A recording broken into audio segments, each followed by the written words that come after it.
waxaan u yeerayaa mayim zakariya xildhibaan zakariya.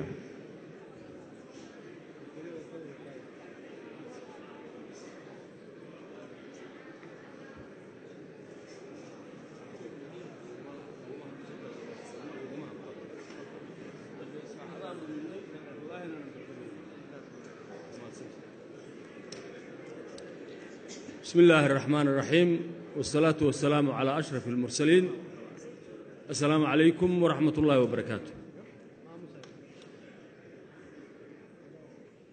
لبدا قدومية لبدا أقل حلبان نضع لبدا أقل قدقى دور شوينك قدقى أنشحة مرتشرفك warbaahinta ciidamada nabadgelyada iyo kuwa qalabka sida weydin salaamaya mar weyn iyo midnaya maanta maalin taariikhi weeye ama waxay noqon doontaa maalin khayr ama waxay noqon doontaa maalin shar waxaan ilaahay ka baryaynaa maalin khayr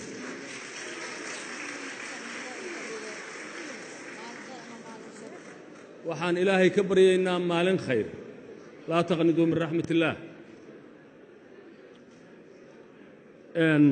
markaan arkay tirada murashaxiinta oo aad u badan waxa la doonayaana hal kursi yahay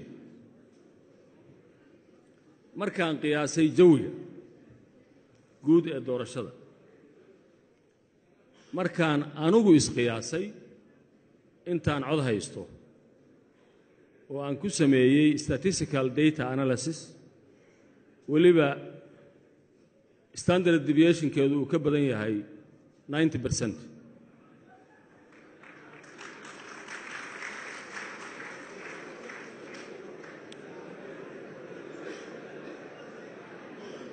waxaan caddaynayaa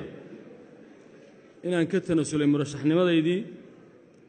laakiin fursaddan aan rabo inaan uga faa'iidaysto hadalla aan badnayn oo mahadha ah oo taariikhiya litaariikh waxaan rabaa inaan idiin sheego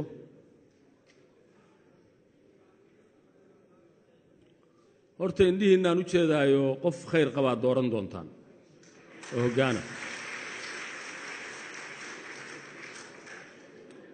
waxaad xusuusnaataan saddexdii noocoo la kala ahaa dadka sharaxan markaa wax dooranaysid oo aan sheegi jiray xildhibaan maantay waxaa qalinkaas iyo farahaaga ku jira masiirkaagii adiga kii qoyskaaga iyo kii qarankaaga waxaan idiin sheegayaa waxyaalaha igu kallifay inaan tanasulo keliya maaha intaan sheegay faragelin qaawan oo shisheeye oo soo dhex gashay oo dad halkaan fadhiyaa ka mid yihiin beeniya taas beeniya inaad karaamo leedihiin madax bannaan tihiin qaran tihiin maanta rumeeya waa mahadsantihiin